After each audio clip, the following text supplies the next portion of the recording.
All right, now we're going to get into some of the good stuff, the nitty gritty when it comes to financing and purchasing.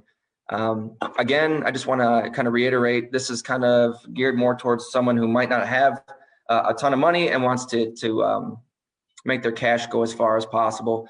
That's definitely the way that I started out, but by trying to leverage and utilize some of these techniques in order to keep as much cash in my pocket as I can. That way I can save more money for more down payments on more properties and just kind of snowball from there. So we're going to go into some of these topics now. All right, turnkey versus rehab. I hate to keep beating the same drum, but I always kind of, initially I was thinking, okay, I'll do some rehab. It'll help me create some sweat equity. But if you're not going to refinance that cash back out, and that equity that you're creating through fixing things up is just going to be stuck there sitting, it may make sense to buy something that's more turnkey. And I'm not talking about the turnkey companies that will, there are companies out there that will buy homes that are in disrepair. They will rehab them and they will put it out there for sale and manage them for you. A lot of times these turnkey companies might not have your best interest in mind. They're usually putting lipstick on a pig. If there's an item that they can not fix and it doesn't affect their bottom line, they might not do it. Versus if you're going to buy something and you're going to hold it for years and years, you might want to have, the best components put in and fix every little thing. So my thought process has kind of changed in recent years, where I'm advocating more of buying homes that are more turnkey, just because of the leverage that's involved. Now, if you're going to go in and rehab and maybe refinance that cash back out, that's a different strategy altogether. But when it comes to the average person that might not be a contractor or want to go through the hassle of rehabbing a property, turnkey might present a little bit better of an option. I talked about rehabs here, and the BRRRR strategies is one that you hear a lot. And this is where you might want to buy a rental, and this strategy actually helps people buy properties and pull their cash back out. So if you buy a fixer and you can rehab it and put a tenant in there, usually the banks want to wait 6 months after your purchase. If you want to refinance before that, 90% of banks won't do that. They'll want to lend on the actual purchase price, which can be a problem. So you usually have to wait at least 6 months in order to get the ARV, and then they'll lend on that. But if you can increase the value of the property by a certain amount and then pull all your original cash back out, you're leaving zero money in the property, and that's an infinite return. There's no better thing than that. So if you can, put in the example at the bottom, if you purchase property for 60 and put 20 in rehab, then you've got, these are oversimplified numbers, but if you've got 80K into it and the home, the after repair value is 100, the bank will lend 80% of that. You can pull your original 80 out and you've got no money left in the deal. That's a sweet way to go. Definitely takes some work to get there, but it's a strategy that can allow you to accelerate a lot faster than just leaving, than paying 20% and leaving that cash in the property in the form of equity. So the BRRRR method: buy, rehab, rent, refinance, repeat. Definitely a good one if you've got the work ethic to do it. And this is a big one that I advocate for people that can use them, using your FHA, your VA, or USDA loans. Low down payment owner occupied loans. And this is what I actually used when I bought my duplex. I actually had a single family home that I lived in before, and I had an FHA loan on it, but I wanted to get into multi so bad investing. I actually sold that property, moved myself back into a rental for a year while I looked for a multifamily property in order to use my FHA again. You can use an FHA more than once. People kind of think that it's a one and done deal, but you can only have one at a time. Doesn't mean you can't use it again. So, and VA, there's a lot different rules when it comes to entitlements, and I'm not going to get into that here, but I definitely recommend using the FHA, VA, USD loans if you can. It just increases your cash on cash return if you can find a good property. And then one thing that people always ask is, do you have to move in? As we know, yes, you do. You're signing the line saying that you're moving in, and if you don't, it's mortgage fraud. I'm not going to get into that into deep depth, but everything that I bought with an owner-occupied loan, I'm not going to jail. I'm going to move into that property. So, and then at the bottom for us as realtors, if we can pay ourselves a commission, This only kind of puts icing on the cake. If you're buying a property up to a 4-unit with 3.5% down and you can pay yourself a commission, these numbers are obviously oversimplified because we've got commission splits, we've got taxes, but just for all intents and purposes, it can definitely bring that 3.5% down even further, where you can almost buy a property with no cash out of your pocket, which can be a home run. So this is one that we all already know. I'm not going to get into it, and spend a lot of time on this one. But I always recommend people roll in their closing costs and escalate the price a little bit higher. The net difference to the seller doesn't usually make a difference. They're just looking at their bottom line when it comes to their HUD statement, their closing costs. If they're selling, if they pay taxes, maybe they have to pay a very small fraction higher of taxes, which you can offset by offering a tinge more if you're going to escalate that purchase price by, say, $4,000 and ask for $4,000 of closing costs. But I always recommend to my buyers to use this. And at the bottom there, this is a good little tidbit. I actually was buying a property in Eastlake last year, and I wanted to roll in as much closing costs as I could. So I think I asked for $5,000 back on closing costs on $115,000 property.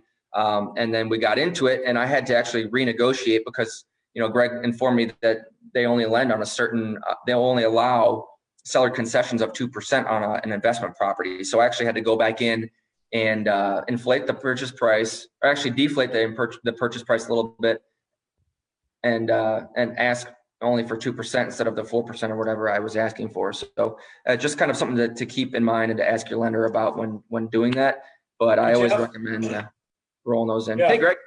Jeff, hey, that's a Fannie Freddie rule. So it's not just FFL. A seller can only contribute 2% of the purchase price towards closing costs if on an investment property. Perfect. Okay, great. So that's across the board then. So that's great to know. So I will then say put 2% in there if you can. It just saves you cash out of your pocket. Thanks, Greg. I appreciate it. I wasn't sure if that was across the board. Can I correct one other thing? You can, yes. So, and I know that's a strategy you've used and it worked out well for you. But when on cash out refinances of investment property, if it's multifamily, you're limited to 70%. If it's a single family, it's 75. So I think earlier in the you had a slide in there where you said 80%. Oh yeah, that was on purchases. I wasn't going specifically in for refis or cash out, but I appreciate that in case it did confuse anybody. Yeah, for purchases, I was the 80% was in there, but yeah, you're going to look at 70 or 75 or whatever the lender can do for cash outs. Thank you, Greg. All right, so this is the big debate, if the 15 or the 30-year mortgage. It can make sense depending on your scenario. I know a lot of people that are buying a single or their personal residence might want to pay it off for a little bit of security. I never advocate for a 15-year loan because if you get a 15-year loan, you're stuck with that payment for 15 years. And if you do a 30-year loan, you can always make extra payments on that and bring it down to 15 years. Yes, the interest rate is going to be a little bit higher for a 30-year loan, but at the delta might be 1% over the course of the loan. It's really not that big of a delta between the 15 and the 30-year. I like the 30-year. It keeps my debt to income ratio lower because I want to qualify for more properties into the future. So I always go against a 30-year loan. Same kind of topic. Real estate's a hedge against inflation. If we're borrowing out 30 years through inflation over time, your payments are going to stay the same for 30 years. They're locked in. But with the inflation, rents are going to go up, home prices are going to go up because the value of the dollar is getting lower. So, into the future, if you're stretching it out 30 years, it just makes sense to go as long as you can. And if you want, you can always pay it off sooner. But I always recommend the 30-year because cash is king. And every month you're paying that monthly payment, you can be taking that delta on the payment, putting it in your pocket, saving it up for your next property and just escalate faster. So I always advocate for the 15-year because of those facts. On the same thing here, paying your mortgage off early. I hear people say we're sinking more money into our principal to pay it down. If you're borrowing with the way the interest rates are now, 3%, some of the 2%, to me, it just doesn't make sense to pay that money down if you have an interest rate that is lower where you can invest those funds elsewhere and make a higher return. I'm not going to harp on it too much, but if you can borrow, on your house at 3% and invest that money in an index fund or in the stock market, there's risks involved with that, but the historic average of the stock market's around 9-10%. I'm not going to, we can't count on that to continue, but if you can borrow money at 30 years, at a low interest rate at 3% and invest it and make a 9% return on that money, that money's just working for you 3 times as hard as if it would be just sitting there, because, it's just going to be trapped in debt equity. So I never recommend paying off a mortgage early that has a low interest rate. You can be putting those funds towards your credit cards or another loan that you have that's a higher interest rate, or anything else that might be a better return. So on that same kind of topic, your return on your equity, your ROE. A lot of people don't think about this. If you have a paid off home and you can borrow against that home and do a cash out refi and pull those funds out at 3%, 4%, and invest those monies elsewhere, you're going to be making your money work for you versus having it sit there. I get some people want to have the security of having their home paid off, but if you're a little bit more risk averse and you're risk tolerant, it totally makes sense on paper to do that. If you can pull those monies out there and have that work for you harder than just sitting there, that's always what I recommend. And on that topic, I did this same thing. I practiced what I preached on this duplex we talked about earlier in Willoughby. And Greg actually helped me with this one. So I was able to refinance this duplex. The prices have all inflated so much in Lake County over the last few years that and I saw a good comparable sell in downtown Willoughby of a duplex that was similar to this one. So I knew there were comps now available for me to refi. I did an FHA loan on this, so I only put 3.5% down, but due to the new valuation, which was at 215, I bought it for 175 2 years before. I had an equity gain of $40,000, and I was able to go in and refinance into a conventional product with a better interest rate. It lowered my payment down by $200 a month. And the big kicker on this one, and this is kind of one of the main reasons I did it, was because I can now use my FHA loan again and move into another property and I can get into a 4-unit now if I find one, which is hard to do now. But I could look for a 4-unit, buy it and move in and only do a 3.5% down again. So it made sense for me to go ahead and do this refinance and increase my cash flow. I did have to come out of pocket some at the closing table in order to get my equity to that, to that level I needed it to be. I believe it was 75% on this one.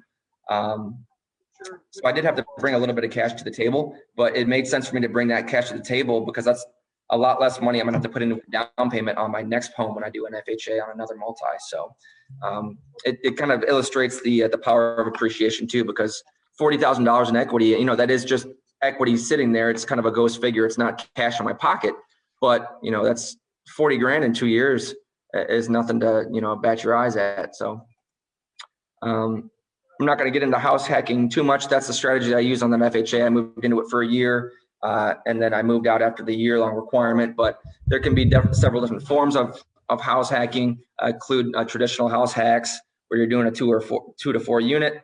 You can rent rooms by, rent rooms in your single family home, or you can have an accessory dwelling unit, granny suite, in-law suite. Those are all included in house hacking. This is one of the big things that if you have one takeaway from this, this is kind of going to be it. I always try to close around the third, fourth, fifth, sixth day of the month when I'm buying a rental property. A lot of times you'll look at the contract date, you'll say, okay, 30 to 45 days, that's common. This is what we're going to do.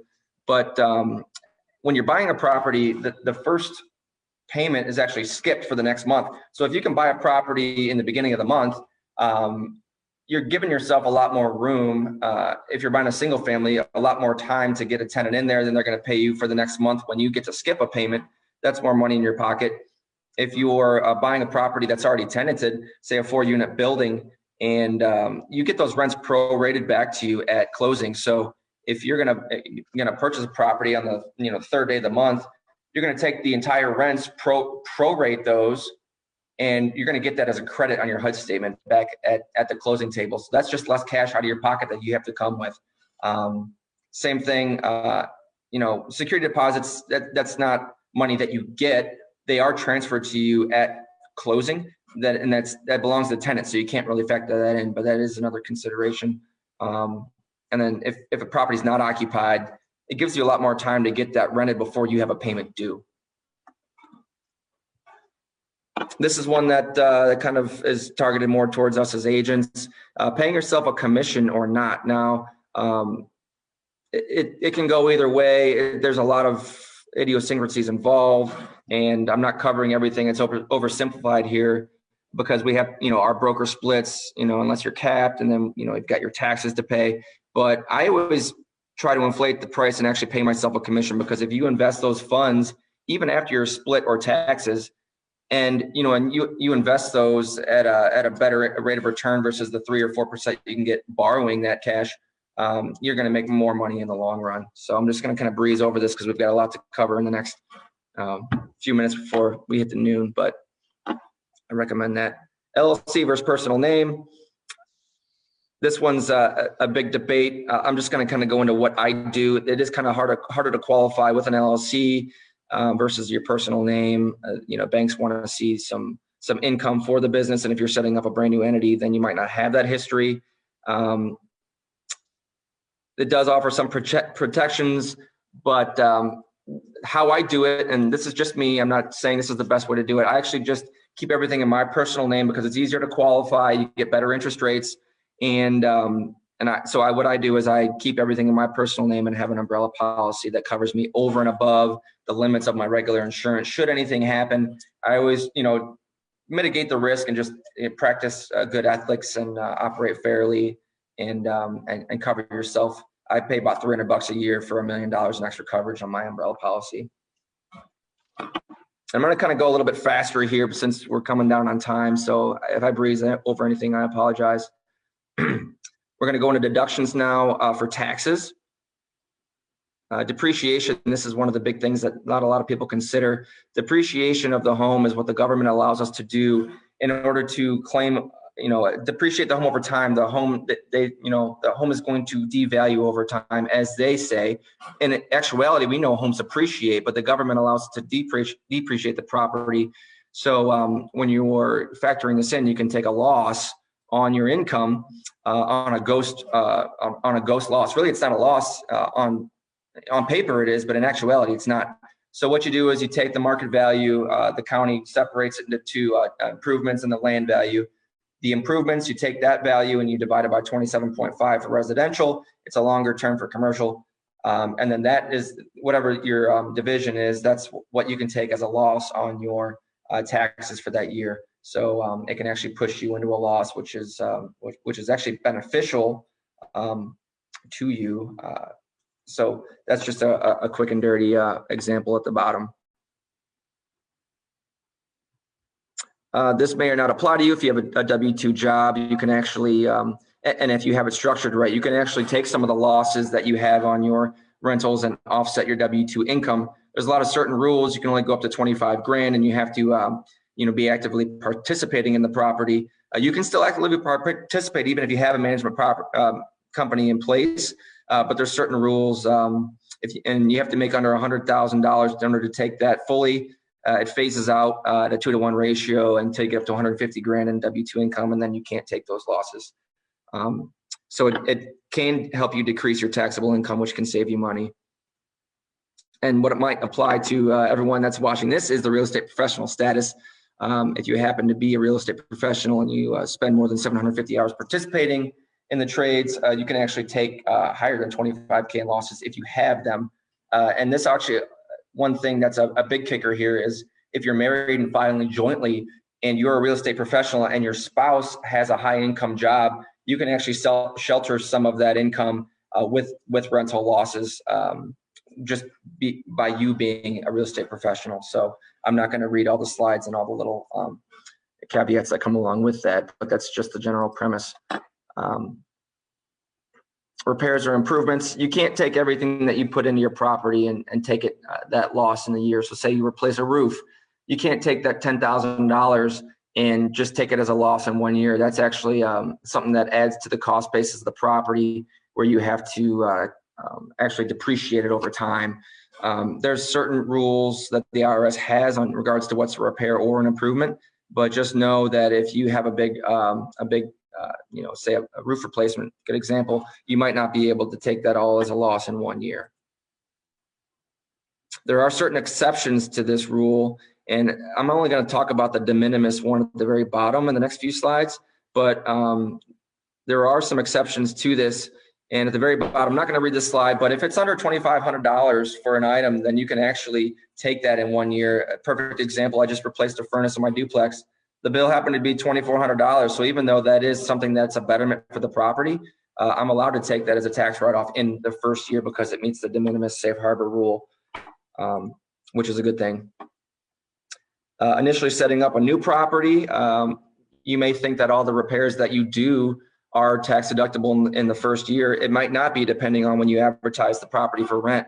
So if you're doing repairs prior to it being available, that's actually something that you have to add into the cost base of the property and depreciate over time, versus if it's ready to rent, everything after that point as far as a repair goes can be deducted in that year. So there are certain rules, but if you're setting up a timeline, it's better to advertise and make something live-in ready. This is one of the big tips I want people to go with. Getting it into a rentable condition, advertising, documenting that advertisement, and then finishing repairs post advertising can allow you to deduct some repairs in year one versus capital or itemizing and depreciating that over time. So that it's a little tip that can kind of help you maybe save a little bit of cash. Same thing here. That's the tip I talked about.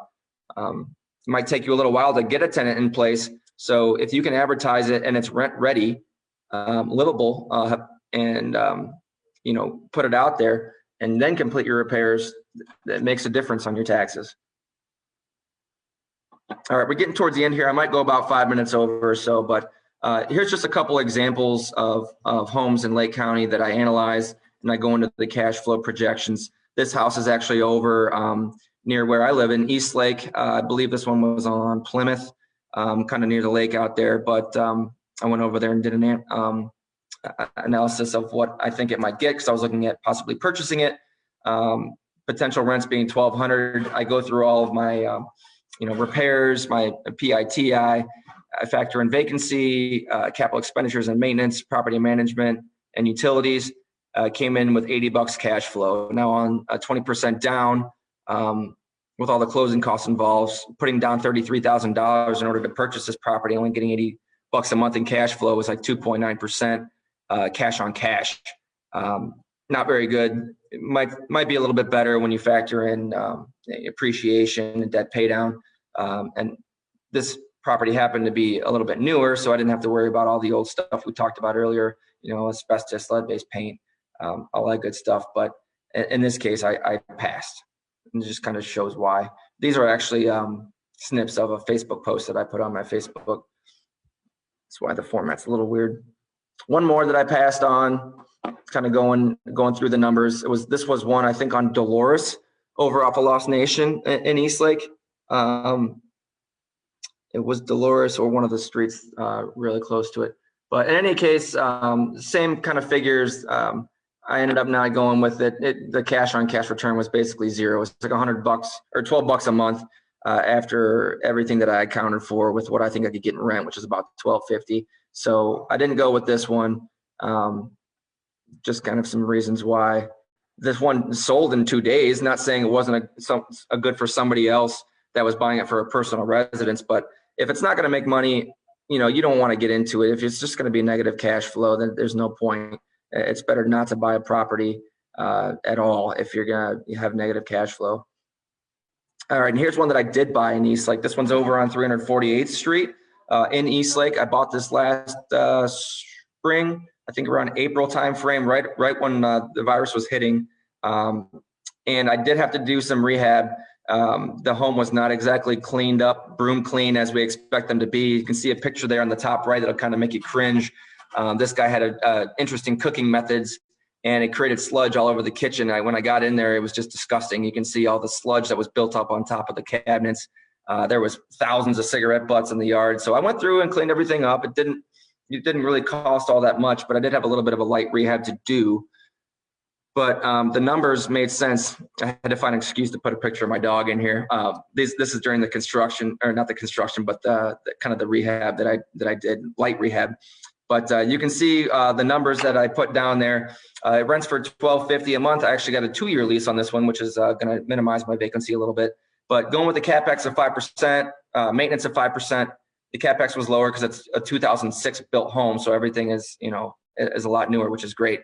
Vacancy at 8%, utilities at 0 because it's a single family, and lawn and snow at 0. Property management at 8%.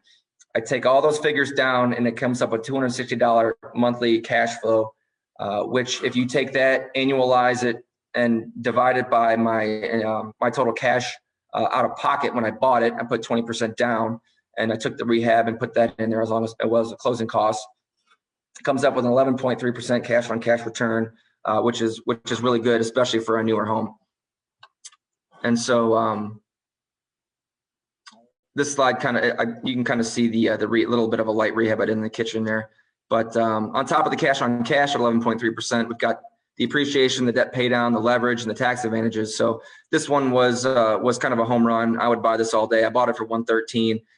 And actually, I didn't put this in here, but I just refinanced this property at a price at $150 this year, like 2 months ago. So I had $35,000 in appreciation with the way the market's crazy right now. I did a cash out refi. I took 20 grand out of that property, 75% loan to value cash out refi that Greg helped me with. And so even though I was in initially around 30,000, I pulled 20,000 out. Now I've only got 10,000 left in there. And with the numbers I'm getting for monthly rent, it was just a ball, knock it out of the park house. So I would do this all day long. And just last few slides here. I didn't, the duplex I mentioned earlier, it's just kind of one strategy that I used to find this one. It wasn't on the market. I actually went on the county auditor's site, and you can extract an Excel spreadsheet where you can filter down 2, 3, 4 unit properties, get you a list, run through Google Street View, and go and see what you might want to buy. Send mailers out to those people. It doesn't have to be on the market in order to buy it. Actually, this one, the lady said, "Oh, you caught me at a perfect time. I was getting ready to talk to someone to list it in 2 months." I bought this straight from the owner. She didn't have to pay any commissions. I kind of worked that into the price structure. So this is just another tip. If you can't find anything out there right now with the prices the way they are, writing letters and hand addressing them so people open them is a great way to get yourself out there and possibly find some off-market deals. So I am going to skip kind of talking about property management because the time just doesn't allow, but kind of a few things that I do. I use Cozy for my rent payments. It's all electronic. There's a portal online where my tenants can go in and pay every month. I don't have to deal with checks or anything else. Background checks, I use TransUnion My Smart Move. They go on there. It's $40, billed right to the potential tenant, and they send it to you, so I don't have to take any checks for background checks. And then tenant criteria. I've got I think a 600 minimum credit score, and debt. I've got an income requirement as well, where your gross income has to be 3 times the monthly rent. That's just kind of standard stuff out there, but I'm not going to get into that since we're out of time.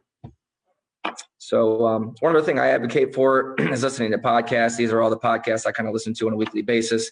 I haven't listened to music in the car in probably 3 or 4 years because every time that I'm in there, I've got one of these shows on. It's just kind of helped my knowledge over the years. So Bigger Pockets is one of the big ones that I listen to. They've expanded into a few different genres now with the money podcast and the business podcast, but that's one that I started on, and I love listening to that podcast. So that's it. I know we ran a little bit long. I kind of talked fast and breezed over a few of these points, but that's kind of in a nutshell the way I operate. I'm trying to gain more homes as fast as I can. It's really hard right now the way the market is, but I'm just saving up money in order to pounce on something when I can find it. So I've got my FHA available again. So if anyone sees a 2 to 4 unit, let me know. I'm trying to stay in Lake County. I'm looking for one right now. That way I can take advantage of that, move into it for, the year requirement at least, and then keep snowballing. So I haven't stopped talking. So does anyone have any questions or anything that you want to talk about before we end this? Really appreciate it, Jeff. I took a ton of notes. Thank you. Yeah, absolutely. If anyone actually, wants the PowerPoint, I can send it to you. I know it's going to be on our Facebook Live as well. So that's going to be viewable again. But I love to talk about this stuff. It's just it's something that I geek out on. So if anybody wants to talk or collaborate, I'm definitely I can share my lease agreement. It's not something something that you always recommend having a lawyer present. But it's something that I've built up over the years through experience and different issues that I've dealt with. So if anyone wants any tips or tricks or special lease clauses that I put in there, a copy of my lease, I'm willing to share that with a disclaimer that it is just based on my my own experiences. But in any case, anything else before we end? All right, great. Well, thanks all for tuning in. I very much appreciate it. And as I hope to get into the office more, so I hope to see you guys around. And good luck out there in today's crazy market with all of our multiple offers and things like that. Yeah, you too. Greg. All right. Thanks, everybody. Have a great day. Thanks, Jeff. Thank you. Yeah, bye.